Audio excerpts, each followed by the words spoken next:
जिसका नाम ही लोपामुद्रा हो, उसका अर्थ है वह जिसने सौंदर्य के उन चिन्हों, मुद्राओं को भी छिपा दिया जो संसार को मोहित कर सकते थे। लेकिन क्या कोई स्त्री अपने भीतर की दिव्य अग्नि को छिपा सकती है?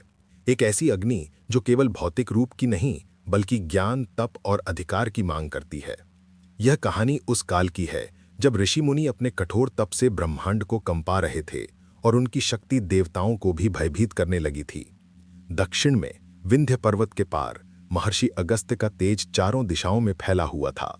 वही अगस्त्य जिन्होंने पर्वत को झुकाया था, वही जिनका जीवन ब्रह्मचर्य और ध्यान का प्रतीक था। लेकिन नियति का एक और विधान था।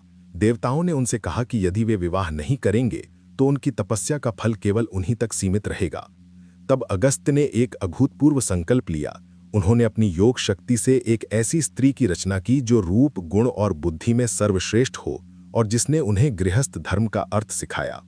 उन्होंने हिरण की आंखों से कोमलता, हंस की चाल से लचक और कमल की पंखुड़ियों से रंग और सुगंध ली और इस प्रकार लोपामुद्रा की सृष्टि हुई। उन्होंने उसे विदर्भ नरेश को सौंप दिया, जिन्होंने उसे पुत्री की तरह पाला। राजमहल में पली बढ़ी लोपामुद्रा वेद विद्या और कला में निपुण हुई, किंतु जब वह विवाह योग्य हुई तो स्वयं अगस्त्य उसके लिए आए। राजा ने आश्चर्य से कहा, यह राजकुमारी कठोर आश्रम जीवन कैसे जिएगी? पर लोपामुद्रा ने दृढ़ स्वर में कहा, पिताश्री, तपस्वी का जीवन ही सच्चा जीवन है। मैं महर्षि की सेवा करूंगी। विवाह के पश्चात उसने राजमहल का ऐश्वर्य त्याग कर वन का कठोर जीवन स्वीकार किया। वह मिट्टी के बर्तन में खाना बनाती, कंदमूल फल एकत्र करती और कठोर भूमि पर शयन करती। परंतु उसका सौंदर्य तप की आभा से और निखर गया। समय बीता, पर महर्षि अगस्त्य अपने ब्रह्मचर्य में ही लीन रहे। लोपामुद्रा उनकी पत्नी होकर भी उनके तप के साये में एकाकी थीं। उन्होंने देखा कि उनके पति, जो तीनों लोकों को हिला सकते हैं, अपने गृहस्थ धर्म की उपेक्षा कर रहे हैं। वह जानती थीं कि तपस्या महान है, पर धर्म, अर्थ, काम और मोक्ष, इन चार पुरुषार्थों में संतुलन ही जीवन की पूर्णता है।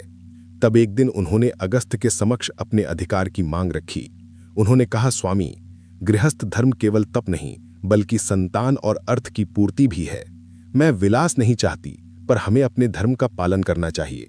यही वह संवाद था जो ऋग्वेद के पंचम मंडल में स्थान पाया, जहां एक स्त्री ने ज्ञान और तर्क के बल पर अपने पति को उसके कर्तव्य का स्मरण कराया। अगस्त्य ने उसकी बात सुनी, अहंकार त्यागा और कहा, तुम सत्य कहती हो लोपामुद्रा, मैं तुम्हारी इच्छा पूर्ण करूंगा, पर पहले अर्थ एकत्र करूंगा। तब अगस्त्य धन की खोज में निकले।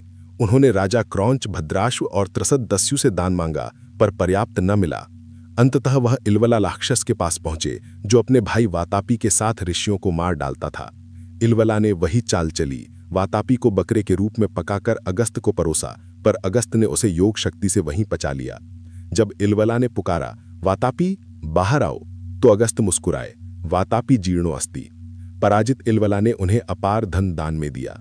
अगस्त्य वह धन लेकर लौटे। यह केवल 16 नहीं था, यह उनके गृहस्थ धर्म की विजय थी। लोपामुद्रा ने उस धन का उपयोग यज्ञ, दान और ज्ञान के विस्तार में किया। उनके पुत्र दृढ़स्सु आगे चलकर महान ऋषि बने। लोपामुद्रा स्वयं ब्रह्मवादिनी कही गई, वेदों की ज्ञाता, तर्क और धर्म की प्रतिमूर्ति। उन्होंने सिद्ध किया कि गृहस्थ धर्म संन्यास से कम नहीं, बल्कि अधिक पूर्ण है, जहां त्याग और भोग दोनों का संतुलन है। उन्होंने यह भी दिखाया कि स्त्री केवल सहनशील नहीं, बल्कि वह वहन करने के साथ साथ मार्ग दिखाने की भी सामर्थ्य रखती है। लोपामुद्रा ने महर्षि अगस्त्य को उनके अधूरे धर्म की पूर्ति कराई और संसार को यह सिखाया कि एक पुरुष की पूर्णता तब होती है जब उसके साथ एक ऐसी स्त्री हो जो उसे तप के एकांत से निकालकर कर्तव्य और प्रेम के मार्ग पर ले आए। इस प्रकार लोपामुद्रा वह स्त्री बनी जिसकी दिव्य पुकार ने एक तपस्वी को भी गृहस्थ धर्म सिखाया और वेदों में अमर हो गईं। आशा करता हूं दोस्तों, यह कहानी आपको पसंद आई होगी। जाते जाते वीडियो को लाइक कर देना और कहानी सुनो स्टोरी ट्रेलर चैनल को सब्सक्राइब कर लेना। मिलते हैं नेक्स्ट वीडियो में। अपने ख्याल रखिए, तब तक बाय, धन्यवाद।